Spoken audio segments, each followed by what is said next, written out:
ಅರಣ್ಯಕಾಂಡ ಅಧ್ಯಾಯ 34. ಯೆಹೋವನು ಮೋಶೆಗೆ ಹೇಳಿದ್ದೇನೆಂದರೆ, ನೀನು ಇಸ್ರಾಯೇಲ್ಯರಿಗೆ ಹೀಗೆ ಆಜ್ಞಾಪಿಸಬೇಕು. ಸಮಸ್ತ ಕಾನಾನ್ ದೇಶವೇ ನಿಮಗೆ ಸ್ವದೇಶವಾಗುವುದಕ್ಕೆ ದೊರಕುವಂಥದ್ದು. ನೀವು ಅಲ್ಲಿ ಸೇರಿದಾಗ ಎದೋಮ್ಯರ ಸರಹದ್ದಿನ ಬಳಿಯಲ್ಲಿರುವ ಚಿನ್ ಅರಣ್ಯವೇ ನಿಮ್ಮ ದಕ್ಷಿಣ ಮೇರೆಯಾಗಿರಬೇಕು. ಆ ಮೇರೆಯು ಮೂಡಣ ದಿಕ್ಕಿನಲ್ಲಿ ಲವಣ ಸಮುದ್ರದ ಕೊನೆಯಿಂದ ತೊಡಗಿ ದಕ್ಷಿಣಕ್ಕೆ ತಿರುಗಿಕೊಂಡು ಅಕ್ರಬ್ಬೀಮ್ ಎಂಬ ಕಣಿವೆಯ ಮಾರ್ಗವಾಗಿ ಚಿನಿಗೆ ಬರಬೇಕು. ಅದರ ಮೂಲೆ ಕಾದೇಶ್ ಬರ್ನೇಯದ ದಕ್ಷಿಣ ಕಡೆಯಲ್ಲಿರಬೇಕು. ಅಲ್ಲಿಂದ ಅದು ಹಚರದ್ದಾರ್, ಅಚ್ಮೋನ್ ಎಂಬ ಊರುಗಳ ಮೇಲೆ ಐಗುಪ್ತ ದೇಶದ ಮುಂದಿರುವ ಹಳ್ಳಕ್ಕೆ ಬಂದು ಸಮುದ್ರದ ದಡದಲ್ಲಿ ಮುಗಿಯಬೇಕು. ಪಶ್ಚಿಮ ದಿಕ್ಕಿನಲ್ಲಿ ಮಹಾಸಮುದ್ರದ ದಡವೇ ನಿಮ್ಮ ದೇಶದ ಮೇರೆಯಾಗಿರುವುದು. ಉತ್ತರ ದಿಕ್ಕಿನ ಮೇರೆಗಾಗಿ ನೀವು ಮಹಾ ಸಮುದ್ರದಿಂದ ಹೋರ್ ಎಂಬ ಪರ್ವತಕ್ಕೂ ಆ ಪರ್ವತದಿಂದ ಹಮಾತಿನ ದಾರಿಗೂ ಗುರುತು ಹಾಕಿಕೊಳ್ಳಬೇಕು. ಅದರ ಮೂಲೆ ಚೆದಾದಿನ ಹತ್ತಿರವಿರುವುದು. ಆಮೇಲೆ ಅದು ಜಿಪ್ರೋನಿಗೆ ಹೋಗಿ ಹಚರೇನಾನಿನ ಬಳಿಯಲ್ಲಿ ಮುಗಿಯಬೇಕು. ಪೂರ್ವ ದಿಕ್ಕಿನ ಮೇರೆಗಾಗಿ ಹಚರೇನಾನಿನಿಂದ ಶೆಫಾಮಿಗೆ ಗುರುತು ಹಾಕಬೇಕು. ಅಲ್ಲಿಂದ ಅದು ಆಯಿನಿನ ಮೂಡಲಲ್ಲಿರುವ ರಿಬ್ಲಕ್ಕೆ ಬರಬೇಕು. ತರುವಾಯ ಅದು ಗಟ್ಟಾ ಇಳಿದು ಕಿನ್ನೆರೆತ್ ಸಮುದ್ರದ ಮೂಡಲಲ್ಲಿರುವ ಬೆಟ್ಟಗಳಿಗೆ ಹೋಗಬೇಕು. ಅಲ್ಲಿಂದ ಅದು ಯೋರ್ದಾನ್ ಹೊಳೆಗೆ ಇಳಿದು ಅದನ್ನು ಅನುಸರಿಸಿ ಲವಣ ಸಮುದ್ರದ ಬಳಿಯಲ್ಲಿ ಮುಗಿಯಬೇಕು. ಇವೇ ನಿಮ್ಮ ದೇಶದ ಮೇರೆಗಳು ಅಂದನು. ಅದಕ್ಕನುಸಾರವಾಗಿ ಮೋಶೆಯು ಇಸ್ರಾಯೇಲರಿಗೆ, ನೀವು ಚೀಟು ಹಾಕಿ ಹಂಚಿಕೊಳ್ಳಬೇಕೆಂದು ಯೆಹೋವನು ಆಜ್ಞಾಪಿಸಿದ ದೇಶವು ಇದೇ. 9 ಕುಲದವರಿಗೆ ಇದನ್ನು ಹಂಚಿಕೊಡಬೇಕು.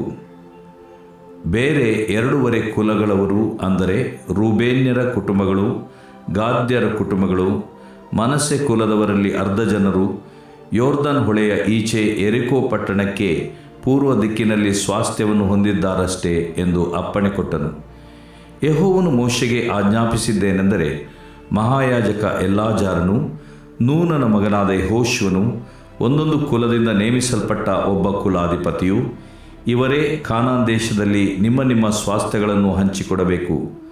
ನೀವು ಆಯಾ ಕುಲಗಳಿಂದ ನೇಮಿಸಬೇಕಾದವರು ಯಾರೆಂದರೆ, ಯೆಹೂದ ಕುಲದಿಂದ ಯೆಫುನ್ನೆಯ ಮಗನಾದ ಕಾಲೇಬ್, ಸಿಮೆಯೋನ್ ಕುಲದಿಂದ ಅಮ್ಮಿಹೂದನ ಮಗ ಶೆಮುವೇಲ್, ಬೆನ್ಯಾಮೀನ್ ಕುಲದಿಂದ ಕಿಸ್ಲೋನನ ಮಗ ಎಲಿದಾದ್, ದಾನ್ ಕುಲದಿಂದ ಯೊಗ್ಲಿಯ ಮಗ ಬುಕ್ಕಿ ಕುಲಾಧಿಪತಿ, ಯೋಸೇಫನ ವಂಶದವರಲ್ಲಿ ಮನಸ್ಸೆ ಕುಲದಿಂದ ಎಫೋದನ ಮಗ ಹನ್ನೀಯೇಲ್ ಕುಲಾಧಿಪತಿ, ಎಫ್ರಾಯಿಮ್ ಕುಲದಿಂದ ಶಿಫ್ಟಾನನ ಮಗ ಕೆಮುವೇಲ್ ಕುಲಾಧಿಪತಿ, ಜೆಬುಲೂನ್ ಕುಲದಿಂದ ಪರ್ನಾಕನ ಮಗ ಎಲಿಚಾಫಾನ್ ಕುಲಾಧಿಪತಿ, ಇಸ್ಸಾಕಾರ್ ಕುಲದಿಂದ ಅಜ್ಜಾನನ ಮಗ ಪಲ್ಟಿಯೇಲ್ ಕುಲಾಧಿಪತಿ, ಅಶೇರ್ ಕುಲದಿಂದ ಶೆಲೋಮಿಯ ಮಗ ಅಹೀದೂದ್ ಕುಲಾಧಿಪತಿ, ನಫ್ತಾಲಿ ಕುಲದಿಂದ ಅಮ್ಮಿಹೂದನ ಮಗ ಪೆದಹೇಲ್ ಕುಲಾಧಿಪತಿ ಇವರೇ.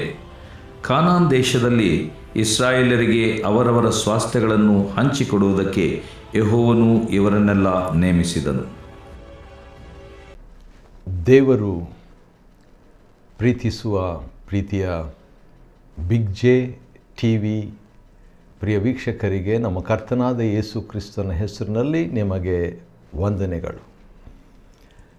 ನಿಮಗೆ ದೇವರ ವಾಕ್ಯವನ್ನು, ಅಂದರೆ ಅರಣ್ಯಕಾಂಡ ಮತ್ತು 34ನೇ ಅಧ್ಯಾಯದಿಂದ ಅಧ್ಯಯನ ಮಾಡಿಕೊಳ್ಳುವಂತೆ ಸ್ವಾಗತ ಬಯಸ್ತೇವೆ. The Book of Numbers chapter 34. Aranyakanda 33ನೇ ಅಧ್ಯಾಯದಲ್ಲಿ ಏನಿತ್ತು ಎಂಬುದಾಗಿ ಸಂಕ್ಷಿಪ್ತವಾಗಿ ನೆನಪಿಸ ಬಯಸ್ತೇನೆ. 33ನೇ ಅಧ್ಯಾಯದಲ್ಲಿ ಇದ್ದಂಥ ವಿಷಯ ಏನಂತ ಹೇಳಿದರೆ, ಯಾವ ರೀತಿಯಾಗಿ ಮೋಶೆ ಆರೋನರ ನಾಯಕತ್ವದಿಂದ ಐಗುಪ್ತ ದೇಶದಿಂದ ಪ್ರಯಾಣವಾಗಿ ಸುಮಾರು 40ಕ್ಕಿಂತಲೂ ಹೆಚ್ಚು ಸ್ಥಳಗಳನ್ನು ಎಲ್ಲೆಲ್ಲಿ ಅವರು ಹೊರಟರು, ಎಲ್ಲೆಲ್ಲಿ ಇಳುಕೊಂಡ್ರು, ಎಲ್ಲೆಲ್ಲಿ ಹೊರಟರು, ಎಲ್ಲೆಲ್ಲಿ ಇಳುಕೊಂಡ್ರು, ಹೊರಟು ಇಳುಕೊಂಡ್ರು, ಹೊರಟು ಇಳುಕೊಂಡ್ರು, ಹೊರಟರು ಇಲ್ಲಿಗೆ ಬಂದರು ಎಂಬುದಾಗಿ ಪ್ರಯಾಣದ ವಿವರವು ಅಲ್ಲಿ ಕೊಡಲಾಗಿದೆ. ಎಲ್ಲಿಂದ ಎಲ್ಲಿಗೆ ಪ್ರಯಾಣ ಎಂಬುದು ಅಲ್ಲಿ ಹೇಳಲಾಗಿದೆ. ಐಗುಪ್ತ ದೇಶದಿಂದ ಮತ್ತು ಹೊರಟಂಥವರು ಯಾರ್ಯಾರು ಎಂಬಂಥ ಮಾತು ಬೇರೊಂದು ಕಡೆಯಲ್ಲಿ ಕೊಡಲಾಗಿದೆ. ಅಂದರೆ ಗೋತ್ರ ಪುರುಷರು, ಹೌದು 12 ಗೋತ್ರದವರು. ಮತ್ತು ವಿಮೋಚನಕಾಂಡ 12ನೇ ಅಧ್ಯಾಯದಲ್ಲಿ ಪುರುಷರು ಮಾತ್ರ, ಅಂದರೆ ಯುದ್ಧ ಸನ್ನದ್ಧರಾದಂಥ ಪುರುಷರು ಮಾತ್ರ ಹತ್ರ 6 ಲಕ್ಷ ಜನರು ಇದ್ದರು. ಬೇರೆ ಉಳಿದಂಥ ಬಾಲಕರು, ಹಿರಿಯರನ್ನು ಬಿಟ್ಟು, ಲೇವಿಯರನ್ನು ಬಿಟ್ಟು, ಮಿಶ್ರ ಜನರು ಕೆಲವರು ಅವರನ್ನು ಹಿಂಬಾಲಿಸ್ತಿದ್ದರು, ಅವರನ್ನು ಬಿಟ್ಟು, ಸ್ತ್ರೀಯರನ್ನು ಲೆಕ್ಕಿಸದೆ, ಹಾಗಾದರೆ ಹತ್ರ 50-60 ಲಕ್ಷ ಜನರು ಹೊರಟಿರಬೇಕು, ಲಕ್ಷಾಂತರ ಜನರು ಒಟ್ಟು. ಆ ರೀತಿಯಾಗಿ ಬಂದಾಗ ಏನಾಯಿತು, ಯಾವಾಗ ಬಿಟ್ಟರು, ಯಾವ ಟೈಮ್ನಲ್ಲಿ ಅವರು ಬಿಟ್ಟರು ಅಂತ ಹೇಳುವಾಗ ಪಸ್ಕ ಹಬ್ಬವನ್ನು ಆಚರಿಸಿದ ಮಾರನೇ ದಿನವೇ ಆ ಸ್ಥಳವನ್ನು ಬಿಟ್ಟರು. ಯಾಕಂತ ಹೇಳಿದರೆ ದೇವರು ಮೊದಲನೇ ತಿಂಗಳಿನ 14ನೇ ತಾರೀಕು ಪಸ್ಕ ಹಬ್ಬ ಆಚರಿಸಬೇಕಂತ ದೇವರು ಹೇಳಿದನು. ಆದರೆ ಮೊದಲನೇ ತಿಂಗಳಿನ, ಅಂದರೆ ಯಹೂದಿಗಳ ಮೊದಲನೇ ತಿಂಗಳಿನ 15ನೇ ದಿನ ಅವರು ಪಸ್ಕ ಹಬ್ಬ ಮಾಡಿದ ಮಾರನೇ ದಿವಸ ಇಸ್ರಾಯೇಲರು ಐಗುಪ್ತರ ಎದುರಿನಲ್ಲೇ ಅವರು ಅಟ್ಟಹಾಸದಿಂದ ರಮ್ಸೇಸಿನಿಂದ ಹೊರಟು ಬಂದರು. ಆ ರೀತಿಯಾಗಿ ಹೊರಟು ಬಂದಾಗ ಏನಾಯಿತು ಎಂಬುದಾಗಿ ನೋಡುವಾಗ ಅವರು 10 ಬಾಧೆಗಳನ್ನು, ಅಂದರೆ ಐಗುಪ್ತರ ದೇವತೆಗಳನ್ನು ದೇವರು ಶಿಕ್ಷಿಸಿ ಆನಂತರ ಅವರನ್ನು ಕರ್ಕೊಂಡು ಬರುವಾಗ ಎದೋಮ್ಯರು ಅಡ್ಡ ಬಂದರು. ಮೋಶೆ ಅವರಿಗೆ ಒಂದು ವಿಜ್ಞಾಪನೆಯನ್ನು ಕೊಟ್ಟು, ನಾವು ನಿಮ್ಮ ಸಂಬಂಧಿಕರು, ಆದ ಕಾರಣ ದಯವಿಟ್ಟು ನಮಗೆ ನಿಮ್ಮ ಊರಿನ, ನಿಮ್ಮ ದೇಶದ ಮುಖಾಂತರವಾಗಿ ಹೋಗಲಿಕ್ಕೆ ಅವಕಾಶ ಮಾಡಿಕೊಡ್ಬೇಕಂತ ಮೋಶೆ ಕೇಳಿಕೊಂಡ್ರೆ ಎದೋಮ್ಯರು ಒಪ್ಪಲಿಲ್ಲ. 2ನೇ ಸಾರಿ ಕೂಡ ಮೋಶೆ ಹೇಳಿ ಕಳಿಸ್ತಾನೆ, ನಿಮ್ಗೆ ಏನು ತೊಂದರೆ ನಾವು ಮಾಡಲ್ಲ, ನೀವು ನಿಮ್ಮ ಹೊಲಕ್ಕೆ ನಾವು ಹೋಗಲ್ಲ, ನಾವು ರಾಜಮಾರ್ಗವಾಗಿ ನಡೀತೇವೆ, ನಾವು ನೀರು ಕೂಡ ಕುಡಿಯಲ್ಲ, ಒಂದು ವೇಳೆ ಕುಡಿದ್ರೂ ಅದಕ್ಕೆ ಬೇಕಾದ ಕ್ರಯ ನಾವು ಕಟ್ತೇವೆ, ಹೀಗೆಲ್ಲ ಹೇಳಿ ಕಳಿಸಿದ್ರು ಕೂಡ ಎದೋಮ್ಯರು ಒಪ್ಪಲ್ಲ. ಆದ ಕಾರಣ ಇಸ್ರಾಯೇಲರು ಶಾರ್ಟ್ಕಟ್ ಹೋಗೋದು ಬದಲು ದೂರವಾದಂಥ ಸ್ಥಳದಲ್ಲಿ ಕೆಂಪು ಸಮುದ್ರದ ಆ ಕಡೆಯಲ್ಲಿ ಅವರು ಬರಬೇಕಾಗಿತ್ತು. ಆ ರೀತಿಯಾಗಿ ಬರುವಾಗ ಅವರು ಆಯಾಸಪಟ್ಟರು, ಮಾರ್ಗಾಯಾಸದಿಂದ ಬೇಸರ ಪಟ್ಕೊಂಡ್ರು, ಗೊಣಗುಟ್ಟಿದ್ರು. ನಮ್ಮನ್ನು ಯಾಕೆ ಇಲ್ಲಿ ಕರ್ಕೊಂಡು ಬಂದು ಎಂಬುದಾಗಿ ಮೋಶೆಗೆ ವಿರುದ್ಧವಾಗಿ ತಿರುಗಿ ಬಿದ್ದರು. ಅದಾದ ನಂತರ ಆರಾಧನೆಂಬ ಅರಸನು ಕೆಲವರನ್ನು ರಸ್ತೆಯಲ್ಲಿ, ದಾರಿಯಲ್ಲಿ ಸೆರೆ ಹಿಡಿದಿದ್ದನು. ಅವನಿಗೆ ವಿರುದ್ಧವಾಗಿ ಇವರು ಯುದ್ಧ ಮಾಡಿ ತಮ್ಮ ಜನರನ್ನು ಗೆದ್ದುಕೊಳ್ಬೇಕಾಯಿತು. ಅನಂತರ ಮೋವಾಬ್ಯರ ಮೈದಾನಕ್ಕೆ ಬರ್ತಾರೆ. ದೇವರು ಒಂದು ಮಾತನ್ನು ಈ 33ನೇ ಅಧ್ಯಾಯದಲ್ಲಿ ಹೇಳಿದ್ದನ್ನು ನಾನು ನಿಮಗೆ ಮತ್ತೊಂದು ಆವೃತ್ತಿ ನೆನಪಿಸಿಬಿಟ್ಟು 34ನೇ ಅಧ್ಯಾಯಕ್ಕೆ ನಾವು ಹೋಗಬೇಕಾಗಿದೆ. ಅದೇನಂತ ಹೇಳಿದ್ರೆ 33:55ರಲ್ಲಿ ನೀವು, ದೇವರು ಹೇಳೋದು, ದೇಶದ ನಿವಾಸಿಗಳನ್ನು ಹೊರಡಿಸಿ ಬಿಡದೇ ಹೋದರೆ, ಒಂದು ದೇಶವನ್ನು ವಶಪಡಿಸಿಕೊಳ್ಳೋದಕ್ಕೆ ಮುಂಚಿತವಾಗಿ ಆ ದೇಶದಲ್ಲಿರುವಂಥವ್ರನ್ನ ನೀವು ಹೊರಡಿಸಿಬಿಡಬೇಕು. ದೇವರು ಯಾಕೆ ಆ ರೀತಿಯಾಗಿ ನಾನು ನಿಮಗೆ ದೇಶ ಕೊಡ್ತೀನಿ ಮತ್ತು ನೀವು ಅದನ್ನು ಸ್ವಾಧೀನ ಮಾಡಿಕೊಳ್ಬೇಕು ಎಂಬುದಾಗಿ ದೇವರು ಯಾಕೆ ಹೇಳ್ತಾರೆ ಅಂತ ಹೇಳಿದ್ರೆ, ಪ್ರಜಾಪ್ರಭುತ್ವ ಅಲ್ಲ, ದೇವಪ್ರಭುತ್ವ. ದೇವರು ತಾನೇ ಆ ಒಂದು ಸರ್ಕಾರವನ್ನು ನಡೆಸ್ತಾ ಇದ್ದನು. ಅದಕ್ಕೆ ದೇವರು ಹೇಳ್ತಾರೆ, ನನಗೆ ಕಪ್ಪವನ್ನು ಕಟ್ಟಬೇಕಂತ, ದೇವರಿಗೆ ಟ್ಯಾಕ್ಸ್ ಕೊಡಬೇಕಂತ ಹೇಳ್ಬಿಟ್ಟು ಆ ಕಪ್ಪವನ್ನು ತೆಗೆದು ಮಹಾಯಾಜಕನಾದ ಎಲಿಯಾಜರನಿಗೆ ಕೊಡ್ರಿ ಎಂಬುದಾಗಿ ದೇವರು ಹೇಳ್ತಾನೆ. ಲೇವಿಯವರಿಗೂ ಕೂಡ ದೇವದರ್ಶನ ಗುಡಾರವನ್ನು ಕಾಯುವಂಥವ್ರಿಗೆ ಕೊಡ್ರಿ ಅಂತ ದೇವರು ಆಜ್ಞಾಪಿಸ್ತಾನೆ ಇಸ್ರಾಯೇಲರಿಗೆ. ಯಾಕಂದರೆ ದೇವರೇ ಮುಂದಾಳತ್ವವನ್ನು ವಹಿಸಿ ದೇವ ಜನರನ್ನು 50-60 ಲಕ್ಷ ಜನರನ್ನು ನಡೆಸ್ಕೊಂಡು ಹೋಗ್ತಾ ಇದ್ದ. ನಾಯಕರ ಮುಖಾಂತರವಾಗಿ, ಅದ್ಭುತಗಳ ಮುಖಾಂತರವಾಗಿ, ಸೂಚಕ ಕಾರ್ಯಗಳ ಮುಖಾಂತರವಾಗಿ, ಒದಗಿಸುವುದರ ಮುಖಾಂತರವಾಗಿ, ಮಾರ್ಗದರ್ಶನ ನೀಡುವುದರ ಮುಖಾಂತರವಾಗಿ ದೇವರು ನಡೆಸ್ತಾ ಇದ್ದನು. ಆದ ಕಾರಣ ನಾನು ನಿಮಗೆ ದೇಶವನ್ನು ಕೊಡ್ತೇನೆ, ವಾಗ್ದಾನದ ದೇಶ, ಕಾನಾನ್ ದೇಶ, ಹಾಲು ಜೇನು ಹರಿಯುವ ದೇಶಕ್ಕೆ ನಾನು ನಿಮ್ಮನ್ನು ಕರ್ಕೊಂಡು ಹೋಗ್ತೇನೆ, ಬನ್ನಿರಿ ಅಂತ ಹೇಳ್ಬಿಟ್ಟು ದೇವರು ಕರ್ಕೊಂಡು ಹೋಗೋದಕ್ಕೆ ಮುಂಚಿತವಾಗಿ ಹತ್ರ ಇನ್ನೇನು ಹೋಗ್ತಾ ಇದ್ದಾರೆ. ಈಗಾಗಲೇ ಸುಮಾರು 38 ವರ್ಷಗಳು, 40 ವರ್ಷ ಹತ್ರ ಆಗಿಬಿಟ್ಟಿದೆ. ಆದ ಕಾರಣ ದೇವರು ಹೇಳ್ತಾರೆ, ನೀವು ನಿವಾಸಿಗಳನ್ನು ಹೊರಡಿಸಿ ಬಿಡದೆ ಹೋದರೆ ಅವರಲ್ಲಿ ನೀವು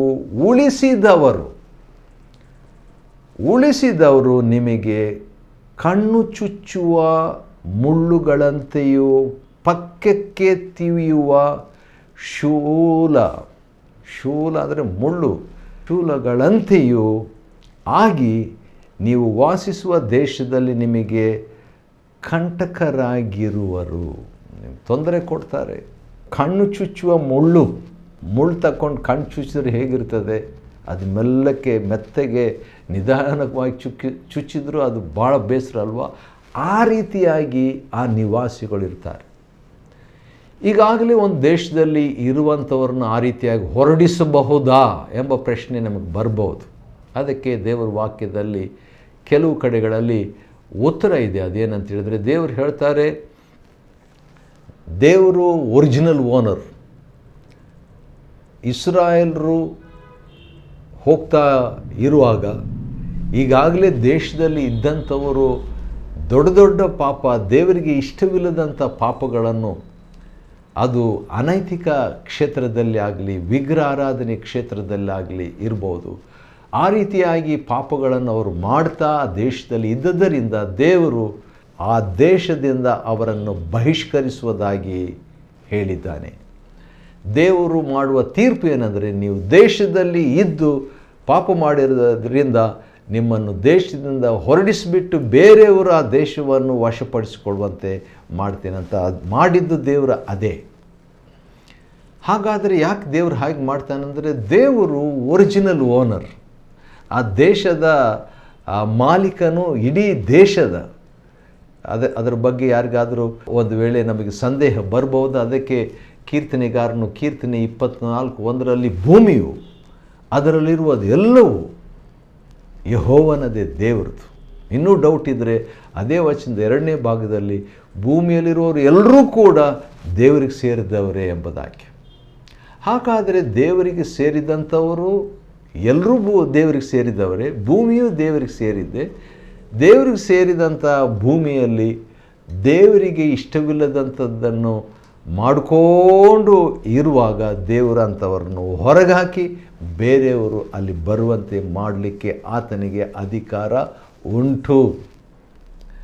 ಆದ ಕಾರಣ ಅನ್ಯ ಜನರನ್ನು ಹೊರಡಿಸಿಬಿಟ್ಟು ತನ್ನ ಜನರನ್ನು ಅಲ್ಲಿ ಕಾನಾನ್ ದೇಶಕ್ಕೆ ಕರ್ಕೊಂಡು ಬಂದನು. ಆದರೆ ತನ್ನ ಜನರು ಕೂಡ ಅನ್ಯ ಜನರಂತೆ ನಡ್ಕೊಳ್ಳುವಾಗ ತನ್ನ ಜನರನ್ನು ಕೂಡ ದೇಶದಿಂದ ಹೊರಗೆ ಹಾಕಿಬಿಟ್ನು ದೇವರು 70 ವರ್ಷಗಳು. ಆದ ಕಾರಣ ದೇವರು ಪಕ್ಷಪಾತಿ ಅಲ್ಲ. ದೇವರು ಮಾಡುವಂಥದ್ದು ನ್ಯಾಯ. ದೇವರ ಮಾರ್ಗದಲ್ಲಿ ತಪ್ಪು ದೋಷ ಇಲ್ಲ. ಕೀರ್ತನೆ 18:30 as for God his ways are perfect. ಆತನ ಮಾರ್ಗಗಳು ಪರಿಪೂರ್ಣವಾದದ್ದು, ದೋಷವಿಲ್ಲದ್ದು ಆಗಿದೆ. ಸರಿ, 34ನೇ ಅಧ್ಯಾಯಕ್ಕೆ ಬಂದಾಗ ಯೆಹೋವನು ಮೋಶೆಗೆ ಹೇಳಿದ್ದೇನೆಂದರೆ, ನೀನು ಇಸ್ರಾಯೇಲರಿಗೆ ಹೀಗೆ ಆಜ್ಞಾಪಿಸಬೇಕು. ಏನಂತ? ಸಮಸ್ತ ಕಾನಾನ್ ದೇಶವೇ ನಿಮಗೆ ಸ್ವದೇಶವಾಗುವುದಕ್ಕೆ ದೊರಕುವಂಥದ್ದು. ದೇವರು ತನ್ನ ಜನರಿಗೆ ಅನುಕೂಲ ಮಾಡಿಬಿಟ್ಟು ಯಾವ್ಯಾವ ಕಡೆಯಲ್ಲಿ ಯಾರ್ಯಾರು ಇರಬೇಕು. ದಕ್ಷಿಣದಲ್ಲಿ ಬಾರ್ಡರ್ನಲ್ಲಿ ಯಾರಿರಬೇಕು? 3ನೇ ವಚನ, ಅರಣ್ಯಕಾಂಡ 34:3. ಪಶ್ಚಿಮದಲ್ಲಿ ಯಾರಿರಬೇಕು ಅಥವಾ ಯಾವ ಬಾರ್ಡರ್ ಇರಬೇಕು, ಮೇರೆ ಇರಬೇಕು, 6ನೇ ವಚನ. ಉತ್ತರ ದಿಕ್ಕಿನ ಮೇರೆ ಏನಾಗಿರಬೇಕು ಅನ್ನುವಂಥದ್ದು 7ನೇ ವಚನ. ಮತ್ತು ಪೂರ್ವ ದಿಕ್ಕು ಮೇರೆಗಾಗಿ ಹೇಗಿರಬೇಕು, ಏನು ಗುರುತು ಹಾಕಬೇಕು, ಯಾರು ಗುರುತು ಹಾಕಬೇಕು, ಶೆಫಾಮಿಗೆ ಗುರುತು ಹಾಕಬೇಕು ಎಂಬುದಾಗಿ ಡೈರೆಕ್ಷನ್ಸು, ಮಾರ್ಕಿಂಗ್ಸು, ಬೌಂಡ್ರಿಗಳು, ಸೀಮೆಗಳು, ಆ ಗುರುತು ಹಾಕುವಂಥದ್ದು, ಇವೆಲ್ಲವೂ ದೇವರು ದೇವಪ್ರಭುತ್ವದಲ್ಲಿ ದೇವರು ರಾಜನಾಗಿ, ಕೌನ್ಸಿಲರ್ ಆಗಿ, ಆಲೋಚನಕರ್ತನಾಗಿ, ಡೈರೆಕ್ಟರ್ ಆಗಿ, ನಡೆಸುವವನಾಗಿ, ನಿರ್ದೇಶಕನಾಗಿ ಮತ್ತು ಒದಗಿಸುವವನಾಗಿ ನಡೆಸಿಕೊಂಡು ತನ್ನ ಜನರನ್ನು ಹೋಗ್ತಾನೆ.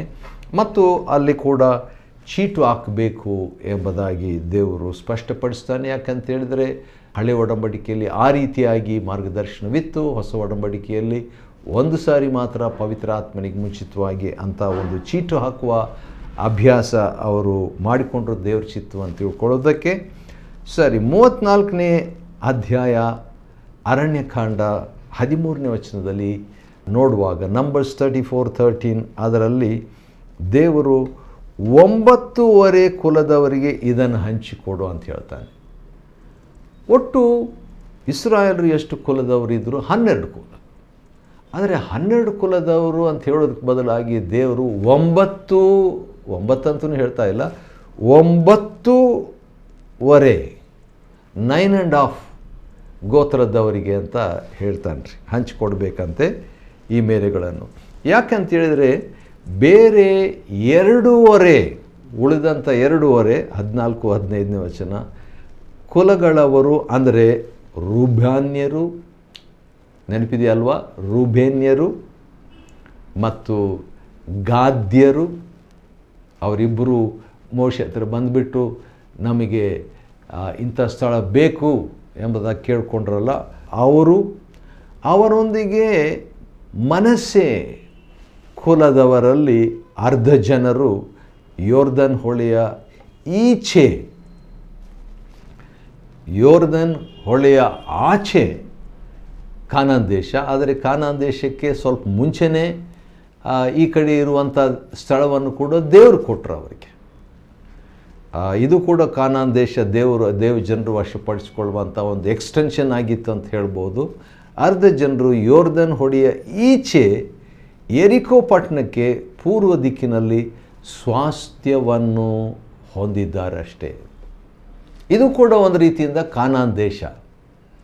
ಆದರೆ ಕಾನಾನ್ ದೇಶದ ಹಿಂಭಾಗ ಇವರು ಪಡ್ಕೊಂಡ್ರು, ಮುಂಭಾಗ ಉಳಿದಂಥ 9.5 ಗೋತ್ರದವರು ಪಡ್ಕೊಂಡ್ರು. 2.5 ಗೋತ್ರದವರು ಏನು ಮಾಡಿದರು? ಯೋರ್ದನ್ ಹೊಳೆಯ ಈಚೆ, ಯಾಕಂದರೆ ಅವ್ರಿಗೆ ಅದು ಅನುಕೂಲವಾಗಿತ್ತು. ದನ ಕುರಿಗಳು ಈ ರೂಬೇನ್ ಮತ್ತು ಗಾದ್ಯರಿಗೆ ಹೆಚ್ಚಾಗಿಬಿಡ್ತು, ಹೆಚ್ಚು ಆಶೀರ್ವಾದ ಇದ್ದಿದ್ದರಿಂದ ಅವರು ಇಲ್ಲಿ ಇರುವಂಥ ಸ್ಥಳವನ್ನೇ ಅವರು ಆಯ್ಕೆ ಮಾಡಿದರು. ಮೋಶೆ ಅದರ ಬಗ್ಗೆ ಮೊದಲು ಬೇಸರ ಪಟ್ಕೊಂಡ್ರು, ಆನಂತರ ಅದನ್ನು ಅವರಿಗೆ ಹಂಚಿಕೊಡ್ತಾನೆ, ಒಪ್ಪಿಕೊಳ್ತಾನೆ. ಮತ್ತು ಕಾನಾನ್ ದೇಶವನ್ನು ಹಂಚಿಕೊಡುವುದಕ್ಕೆ ಕೆಲವರನ್ನು ದೇವರು ನೇಮಿಸ್ತಾನೆ ರೀ. ಯೆಹೋವನ ಮೋಶೆಗೆ ಆಜ್ಞಾಪಿಸಿದ್ದೇನೆಂದರೆ 16ನೇ ವಚನ, ಮಹಾಯಾಜಕನಾದ ಎಲ್ಲಾಜಾರನು, ಅಂದರೆ ಮಹಾಯಾಜಕನು ಆರೋನನ ಮಗನಾದ ಎಲ್ಲಾಜಾರನು, ನೂನನ ಮಗನಾದ ಯೆಹೋಶುವನು, ಎಲ್ಲಾಜಾರ್ ಅಂತೇಳಿದ್ರೆ ಅಂತೇಳಿದ್ರೆ ದೇವರು, ಅಜಾರ್ ಅಂತೇಳಿದರೆ ಸಹಾಯ, ದೇವರು ಸಹಾಯಕನು ಎಂಬ ಹೆಸರನ್ನು ಹೊಂದಿದ ಈ ಮಹಾಯಾಜಕನು ಮತ್ತು ನೂನನ ಮಗನಾದ ಯೆಹೋಶುವನು. ನೂನ ಅಂತ ಹೇಳಿದರೆ ಪುನಃ ಚಿಗುರುವ, ರೀಸ್ಪ್ರೌಟ್ ಎಂಬಂಥ ಹೆಸರು ಯೆಹೋಶುವನ ತಂದೆಯ ಹೆಸರು. ಮತ್ತು ಯೆಹೋಶುವ ಅಂತ ಹೇಳಿದರೆ ಯೆಹೋವನು ರಕ್ಷಿಸುವನು, ಯಾವೇ ವಿಲ್ ಸೇವ್. ಹೌದು, ಯೆಹೋಶುವನ ಹೆಸರಿನ ತಕ್ಕಂತೆ ಪ್ರವಾದನೆಯ ರೀತಿಯಲ್ಲಿ ಯೆಹೋವನು ರಕ್ಷಿಸ್ತಾ ಬಂದನು. ನೀರಿನಿಂದ ಎಳೆಯಲ್ಪಟ್ಟವನು ಮೋಶೆ.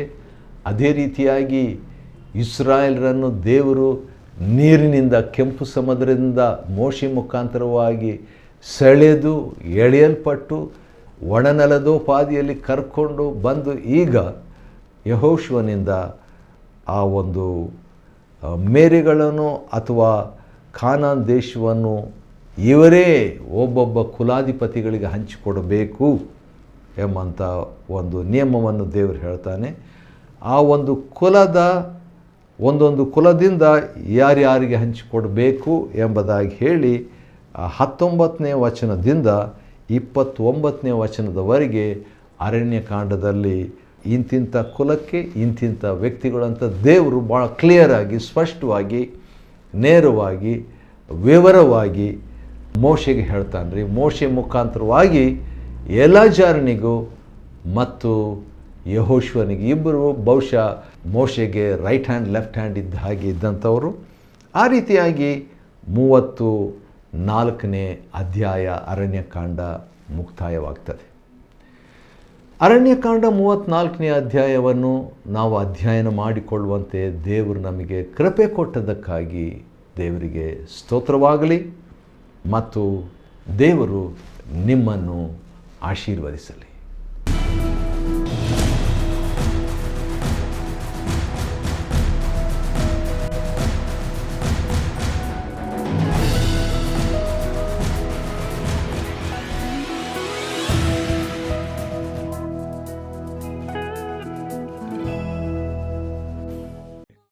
Chapter 34. And the Lord spake unto Moses, saying, Command the children of Israel, and say unto them, When ye come into the land of Canaan, this is the land that shall fall unto you for an inheritance, even the land of Canaan with the coasts thereof. Then your south quarter shall be from the wilderness of Zin, along by the coast of Edom, and your south border shall be the outmost coast of the salt sea eastward. And your border shall turn from the south to the ascent of Akrabim, and pass on to Zin. And the going forth thereof shall be from the south of Kadesh Barnea, and shall go on to Hazar Adar, and pass on to Azmon. And the border shall fetch a compass from Azmon unto the river of Egypt, and the goings out of it shall be at the sea. And as for the western border, ye shall even have the great sea for a border. This shall be your west border.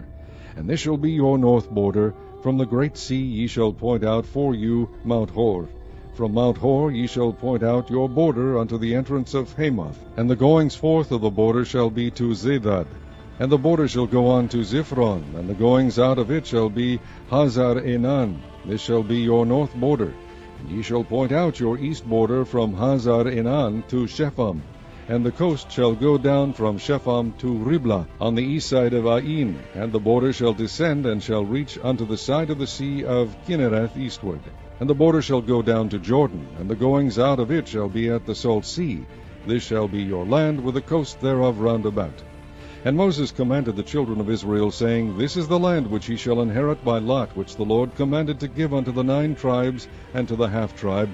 For the tribe of the children of Reuben according to the house of their fathers, and the tribe of the children of Gad according to the house of their fathers, have received their inheritance, and half the tribe of Manasseh have received their inheritance. The 2 tribes and the half-tribe have received their inheritance on this side Jordan near Jericho eastward toward the sunrising. And the Lord spake unto Moses, saying, These are the names of the men which shall divide the land unto you, Eleazar the priest, and Joshua the son of Nun. And ye shall take 1 prince of every tribe to divide the land by inheritance. And the names of the men are these: of the tribe of Judah, Caleb the son of Jephunneh; and of the tribe of the children of Simeon, Shemuel the son of Ammihud; of the tribe of Benjamin, Elidad the son of Chislon; and the prince of the tribe of the children of Dan, Buki the son of Jogli; the prince of the children of Joseph for the tribe of the children of Manasseh, Haniel the son of Ephod; and the prince of the tribe of the children of Ephraim, Kemuel the son of Shiptan; and the prince of the tribe of the children of Zebulun, Elizaphan the son of Parnach; and the prince of the tribe of the children of Issachar, Paltiel the son of Azan; and the prince of the tribe of the children of Asher, Ahihud the son of Shelomi; and the prince of the tribe of the children of Naphtali, Pedahel the son of Ammihud. These are they whom the Lord commanded to divide the inheritance unto the children of Israel in the land of Canaan.